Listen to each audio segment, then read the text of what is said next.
তাফসীর ইবনে কাসিরের মধ্যে এসেছে এই রাতের মধ্যে, শবে কদরের রাতের মধ্যে সাইয়েদনা জিবরাইল আমিন মুমিন বান্দাদের সাথে মুসাফাহা করেন। তাহলে সাইয়েদনা জিবরাইল আমিন বান্দাদের সাথে যে মুসাফাহা করেন সেটা আমরা কিভাবে বুঝবো?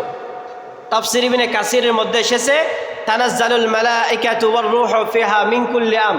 এই তাফসীরের মধ্যে এসেছে সাইয়েদনা জিবরাইল আমিন যে আমার সাথে আপনার সাথে মুসাফাহা করতেছে, এটা বোঝার অন্যতম একটা আলামত হলো যখন গভীর রাতে আপনি ইবাদতের মধ্যে মশগুল থাকবেন, হঠাৎ করে যদি দেখেন আপনার শরীরটা একদম কেমন জানি নরম নরম হয়ে গেছে, আপনার অন্তরের মধ্যে কেমন জানি আল্লাহর ভয় পয়দা হয়ে গেছে, আপনার শরীরের লোম দাঁড়িয়ে গেছে, আপনার চোখ দিয়ে পানি এসে গেছে, কেমন জানি দুনিয়ার সমস্ত কিছু কেমন অন্ধকার অন্ধকার লাগতেছে, যে দিন রাতে যে রাতের মধ্যে এরকম চিন্তা ভাবনা আসবে, মনে করবেন সেই রাতের মধ্যে সাইয়েদনা জিবরাইল আমিন আপনার সাথে মুসাফাহা করেছে। তাহলে যে রাতের মধ্যে সাইয়েদনা জিবরাইল আমিন মুসাফাহা করেন সেই রাতটা কেমন গুরুত্বপূর্ণ রাত। এখন এই রাতের আমাদের কোনো খোঁজখবরই নাই, আমরা সবাই ধরে আছি এই রাতটা হলো 27শে রমজান। এই রাতটা হলো কোথায় রমজান? 27শে রমজান। কিন্তু কোরআন এবং হাদিসের মধ্যে 27শে রমজান নামক কোনো রমজান নেই, যে 27শে রমজানে লাইলাতুল কদর, এরকম কোনো কোরআন হাদিস নেই। তবে ধারণা করে, সবাই অনুমান করে লাইলাতুল কদর কখন। এটার জন্য তাফসীরের মধ্যে যত গাড়াগাড়ি করেছে 40টারও অধিক বেশি অভিমত পেয়েছি, মত পার্থক্য পেয়েছি।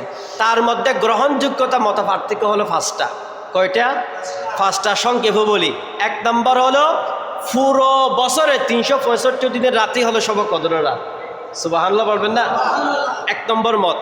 2য় নম্বর মত হলো পুরো 30শে রমজানের প্রত্যেকটা রাতেই শবে কদরের রাত। কয়টা পেয়েছেন? 2টা। 3য় নম্বর হলো রমজানের শেষ দশক 10 দিনেই পুরো কদরের রাত। 4র্থ নম্বর হলো পুরো রমজানের শেষ 10 দিনের যে 5 দিন বেজর আছে, 21, 23, 25, 27, 29, এই 5 দিনেই হলো শবে কদরের রাত। 5ম নম্বরে গিয়ে 27শে রমজান হলো শবে কদরের রাত। এত মত পার্থক্য থাকার পরেও আমরা বেছে নিয়েছি 27শে রমজান হলো শবে কদরের রাত। আসলে এই ধারণাটা ভুল। এ ধারণাটা কি বল? 27শে রমজান আমরা যেভাবে সবাই মসজিদে এসে আল্লাহর জিকির আজকার করি, কোরআন তেলাওয়াত করি, কিয়ামুল লাইল আদায় করি, অন্য রাতগুলোতে অর্থাৎ বেজুর সংখ্যার রাত 21, 23, 25, 27, 29 এই রাতগুলোর মধ্যেও আমাদেরকে এভাবে ইবাদত করতে হবে যদি আমরা লাইলাতুল কদর তালাশ করি।